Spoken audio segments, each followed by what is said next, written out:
Namo tassa bhagavato arahato samma sambuddhassa. Namo tassa bhagavato arahato samma sambuddhassa. Namo tassa bhagavato arahato samma sambuddhassa. Buddhang dhammang sanghang namasami.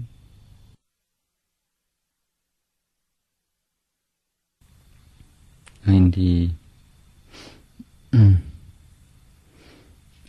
Ovada Patimokkha, in which we find some of the most basic and important guidelines for our lives as samanas, and the most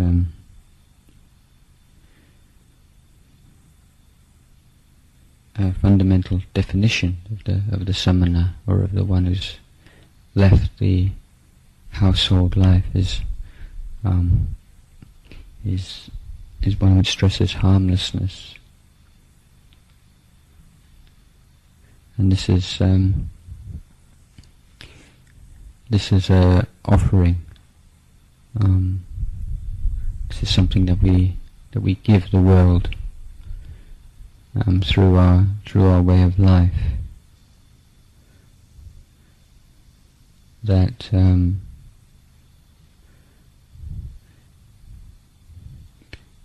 people may be inspired by what we do. They may be indifferent, or they may be contemptuous of it even, perhaps. But whatever the various reactions to a Buddhist monk, fear is probably highly unlikely to appear in somebody's mind. People see a Buddhist monk and they know that they're not dangerous to them. Animals even see Buddhist monks and they have a sense this is a harmless creature. And I think sometimes we can overlook just the beauty and the nobility of this offering that we make to the world. It's very unusual, isn't it? To be so scrupulous and so caring, even for the smallest kind of creature. Not just human beings, not just the cuddly, lovable kinds of creatures like Shetland ponies and fluffy cats, but even centipedes and geckos and biting ants. Just after you've been in the robes for a while, it's almost inconceivable that you would purposefully take the life of even a poisonous snake or a small poisonous ant. It just doesn't arise as a possibility in your mind. There's not even a kind of a choice. Shall I kill it or not? It's just something that it doesn't arise anymore in your mind. That's a wonderful thing, and something that arises through the power of Sila, as much as through metta bhavana. In fact, these two things are very closely connected. That metta bhavana really only takes off and really is powerful when it is based on this level of Sila, where you don't consider that your life and your comfort has any more meaning and significance than that of even a housefly or a mosquito. If you look at it completely logically, why? It's obvious, isn't it? Why should your life be any more valuable than that of a malarial mosquito? I can't think of any logical reason myself. So this sense of virtue and sila as an offering of dana, and the apayatana, the offering of fearlessness and protection to sentient beings. This is something, just living the life and doing our practice that we're giving. We're refraining, we're abstaining from killing, harming, hurting in through actions, through speech, and gradually through mind also. And this not doing, this refraining, is a kind of creativity. This morning I was speaking to each group of art students, and I was mentioning to them how much I admire the Chinese brush paintings, in which perhaps only a very small proportion of the canvas is painted on, but the effect and the power of the picture is conveyed by the relationship between the painted form or the painted area and that which is not painted. In fact, the large blank area, white canvas, is what gives the black brush strokes their power, beauty. So you just say that what a waste of paper, big white area, haven't painted on it at all. It's rather ridiculous. But in terms of human behavior, sometimes we don't see that. I think many people don't really see that what you do, your actions, have weight, have beauty, integrity, nobility, because of the things that you don't do. And that skillful refraining from actions, from certain kinds of speech, or for certain kinds of imagination and proliferation. This is the creativity, and artists, writers mention this over and over again. And I think it was, can't remember now, perhaps D.H. Lawrence, who said that the art in writing is in editing. The art is in what you leave out.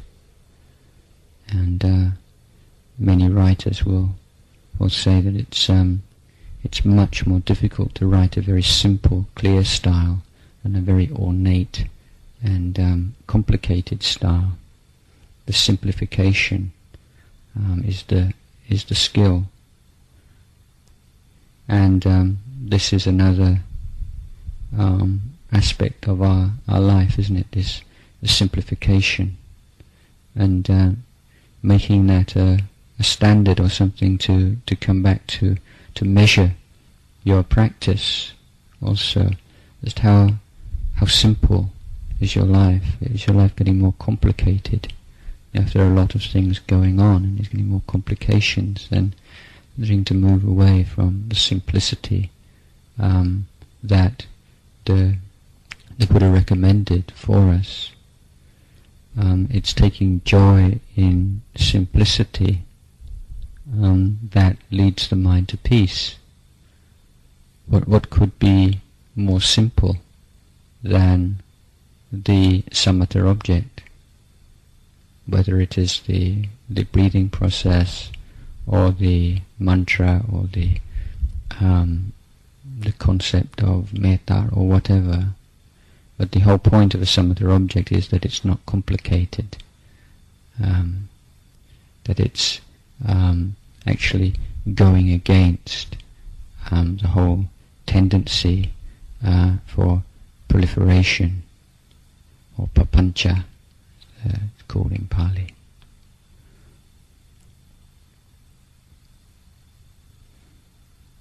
So we simplify our life in every aspect, in the external sphere, our relationship, then with others and with the physical world. And we have certain abiding principles. Most important is the non-oppression of self and others. This is the principle that underlies the whole moral structure of Buddhist teachings, of whether it's the 5 precepts, the 8 precepts, 227 precepts. Being one devoted to harmlessness to others, harmlessness to oneself, one who has the welfare of self and others always in mind.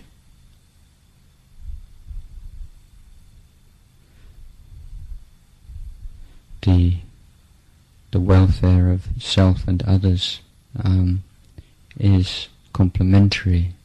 To say, if you really understand what your own welfare is, then you will not neglect the welfare of others. If you really understand what the welfare of others is, you won't neglect your own welfare.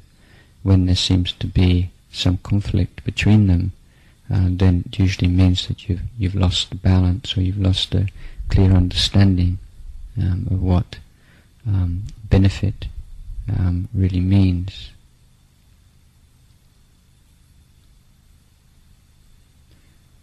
So we have the principle of non-harming, of reverence for life, unqualified reverence for life. We have the principle of honesty and respect for other people's property, but honesty in every aspect of our life. And honesty here, including sense of non-deceit, non-trickiness, non-hypocrisy, not trying to appear in a way which is not a true reflection of how we are, not trying to hide our faults or to exaggerate our good points, or perhaps not trying to exaggerate our bad points and considering that to be humility. A sense of clarity and honesty. And it work again. You see this kind of two-way process. So just to say, the more honest we are with ourselves about what we're feeling, what we're thinking, then the easier we find it to be honest with other people. Conversely, the more we train ourselves to be honest in our external dealings, then the easier it becomes to be honest with what's happening within us. No obstacle to honesty is usually a sense of self, isn't it, or the some kind of attachment to an idea of how we are, or how we would like to be, and then finding it difficult, finding resistance to owning up to those things which don't fit that picture. Sometimes we feel embarrassed about the truth, embarrassed with other people, embarrassed towards ourselves. So that kind of integrity and honesty and kind of unflinching gaze is a power, a strength to be developed. So as because we have Vinaya rules and the not taking what is not given, in our tradition, we're taught to take this from even the smallest object, something of a value of 1 baht, in the anusat, which is forms part of the uposatha ceremony. Then the monk is cautioned not even to think of taking anything as much as a blade of grass. So that again is a radical shift. That's really leaving the world, isn't it? When you compare the normal state of mind of most people. I'm not talking about criminals and people who habitually break the law, but generally even what we call law-abiding citizens.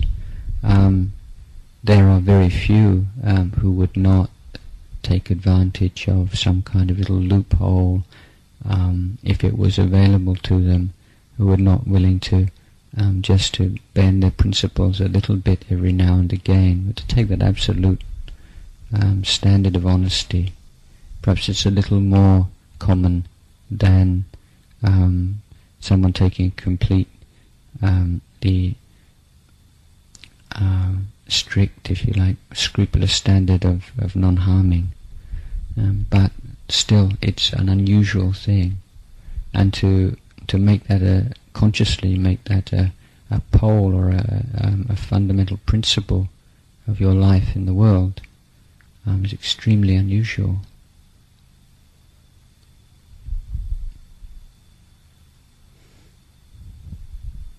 Because we consider the heart of our life, the essence of our life, the putting forth of effort, the abandonment of defilements, and the meditation practice, that we can overlook these beautiful accomplishments and things that we are practicing on a daily level, on a daily basis. Because it's so ordinary, and it's because it's not what you're doing, but it's what you're not doing. Refraining and abstaining from things is not dramatic, is it? It's not something you're going to see quite great progress in non-harming, or in non-acquisitiveness, or not intending to take things which are not yours. But it's a treasure, and it's merit, it's parami. It's something which is accumulating and maturing in your heart. But it's a matter of remembering it, recollecting it, bringing up to refresh and to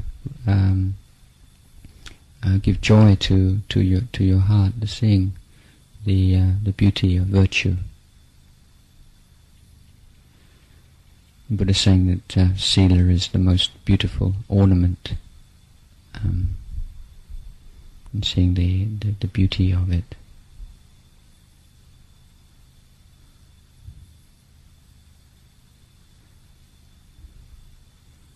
Seeing the beauty and the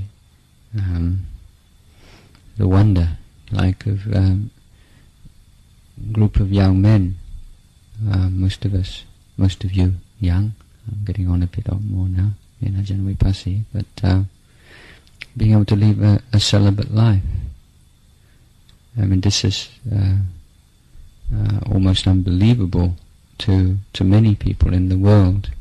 They assume either that we have some kind of homosexual relationships, or that we masturbate, or that we have some kind of sexual release, and people these days don't think it's possible.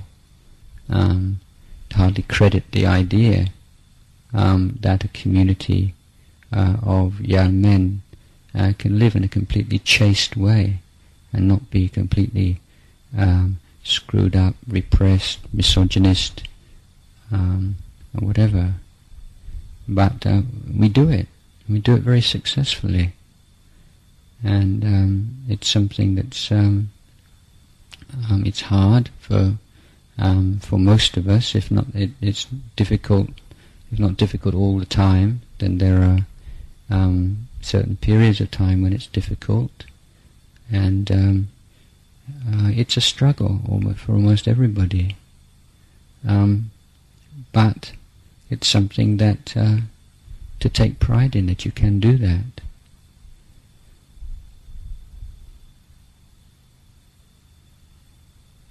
And it's only through taking this very scrupulous standard that we can begin to understand the whole nature of sexuality, to see its conditioned nature, to see how it arises, passes away, and seeing the suffering involved in it, and seeing how impersonal it is, what feeds it, what gives power to it, whether it can be physical conditions, can be food, can be thinking, and indulgence in imagination is something which is conditioned. But we can only have a distance from it, be able to reflect on it and see it for what it is, by refraining from the physical, verbal expression of it. And this is an important point with defilements, that we have to pin them down on the mental level before we can let go of them. And the way you pin something down on the mental plane is that you refrain, consciously refrain or endure through the intention to express that defilement physically or verbally. And this is where the relationship between Sila, Samadhi and Panya becomes very clear. As long as you're still expressing sexual feelings physically, or indulging in speech, lascivious speech or careless speech, sexual matters, then you can never pin it down. It's moving, it's still receiving energy, you're still keeping it in motion, you're still feeding the flames.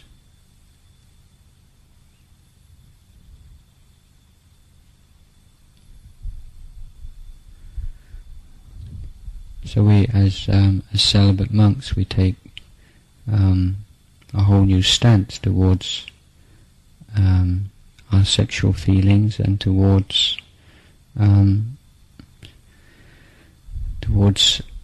women and the half of the human race, looking on women who are older than ourselves, trying to look on them as mothers. If they're just a few years older than ourselves, as older sisters, a few years younger than ourselves, as younger sisters, or very small children as our children, and substituting these kind of wholesome perceptions of women for the sensual.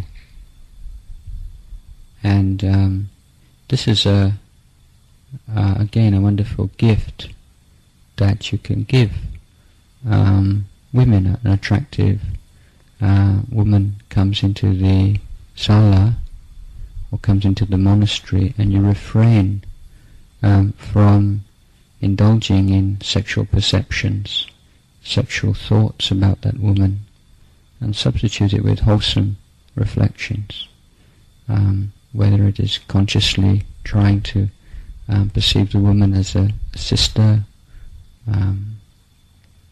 or wishing that person freedom from suffering, may they be well, substituting with metta. There are many different ways of doing this, but it's a wonderful gift that you can give someone, the gift of wholesome response to them as a human being, rather than just following the kind of instinctive animal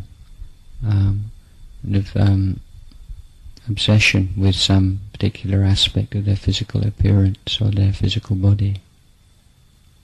And this is you can really feel this as a sense of elevation, of being lifted from the animal level to the human level, from the gross to the refined.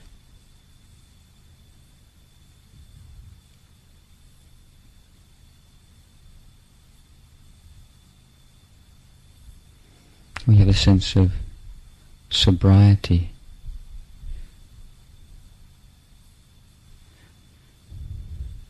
sense of, before that perhaps we'll talk about the sense of love of truth. This was something that really struck me reading somewhere, that a book about the Jatakas, and saying that the Bodhisattva, the Buddha to be, through his huge number of lives of throughout the different realms and different kinds of births, broke every kind of precept except for that of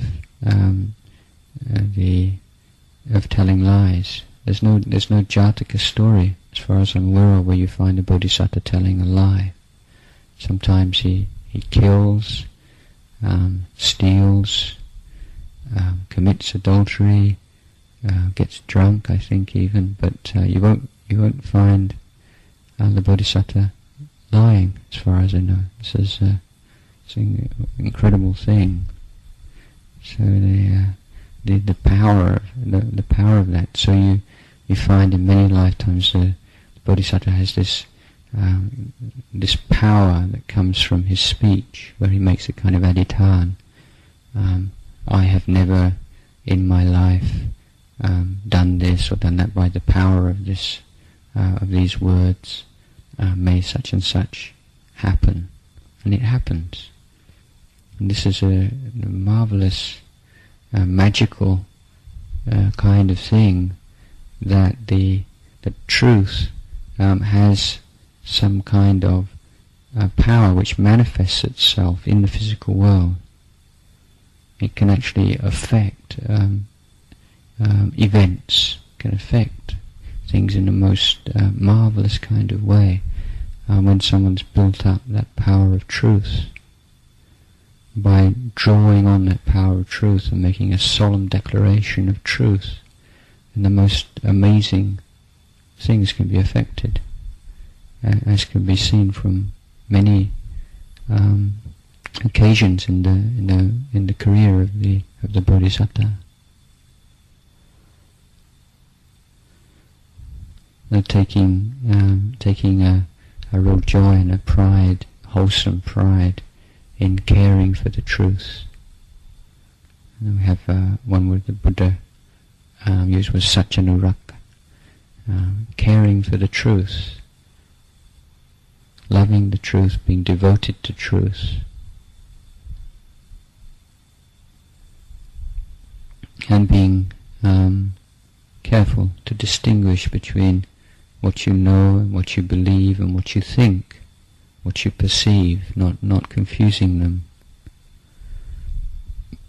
Often when people say they know something, they mean they believe it. You see this in members of other religions, when they have a strong faith in something and they consider that to be knowledge. The Buddha said you care for the truth by being very scrupulous in distinguishing between what you know as a direct experience and what you believe.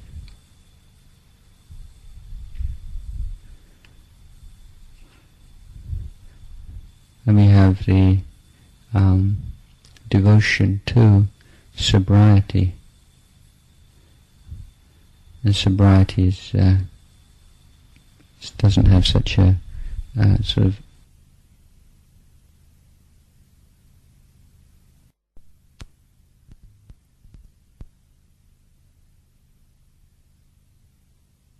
miserable, teetotaling, stiff collars, but this sobriety is that recognition of how infinitely superior sharpness and clarity of mind is to altered states of consciousness.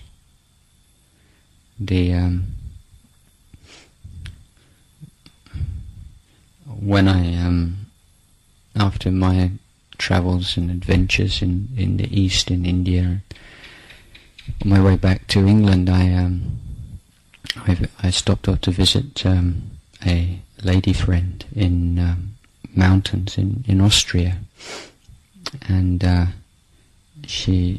always remember that she was away for a while, and I was in this house by myself, and flicking through some of her books, and I came across this session of questions and answers with Lama Govinda.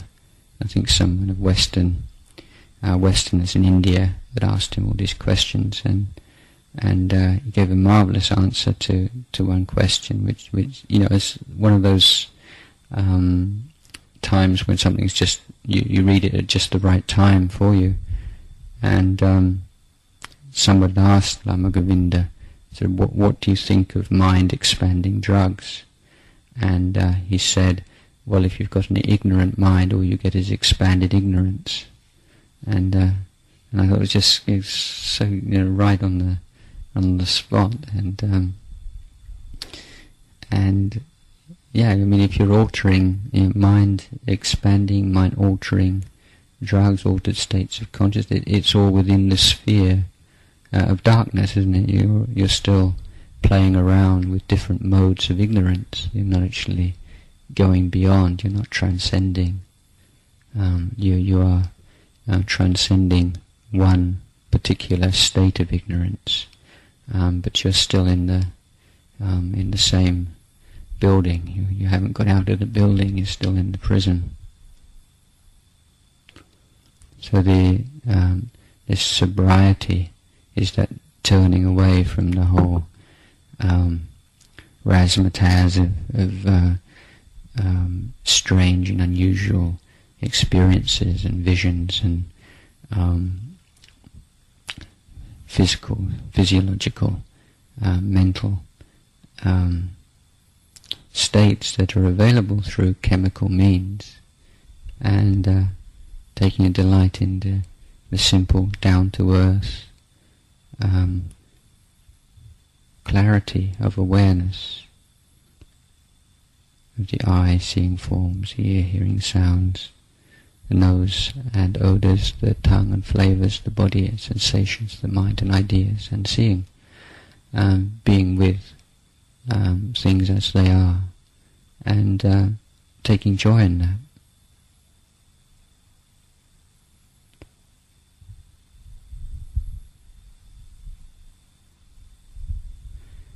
And coming more and more to focus on the one who knows, the knower, the knowing. And this is the great mystery of our life. We don't want to fuzz and confuse that. We want to clarify it. This is as we start to sort of clear away all the garbage from the mind, and the sense of knowing becomes clearer and sharper. And Lumputet makes a real point of this. He talks about the jit and jai, and jai is meaning the sort of sense of equanimity, the clarity of knowing, as he calls that, the jai, and the thinking, feeling, perceiving mind is the jit.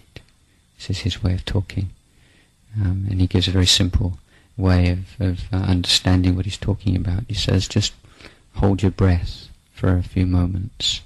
Your thinking stops. He says that's the jai, and then start breathing again. And as the thinking reappears, he says that's the jit. And he talks about getting more and more in contact with the jai. And as the mind becomes calm in meditation, he doesn't talk about a samadhi nimitta, or a mental counterpart to the breath, but he talks about turning towards the one who knows the breath. So as the breath becomes more and more refined, then the sense of knowing the breath becomes more and more prominent. And he says, turn away from the breath and go into the one who knows the breath, and that will take you to appana samadhi.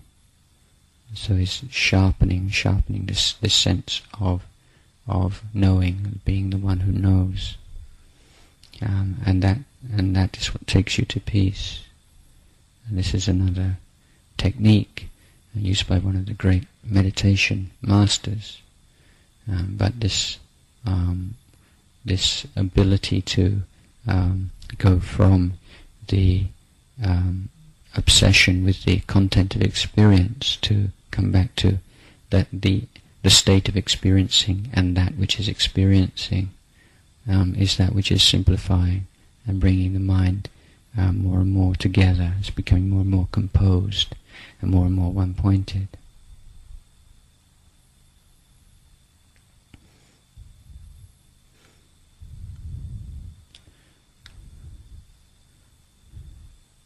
So, recognize these principles and consciously cultivate these principles of harmlessness, of honesty, integrity, chastity, chasteness, love of truth, devotion to truth, sobriety, and above all, their constant clarification and sharpening of the sense of knowing. So I'd like to leave the evening talk at this point.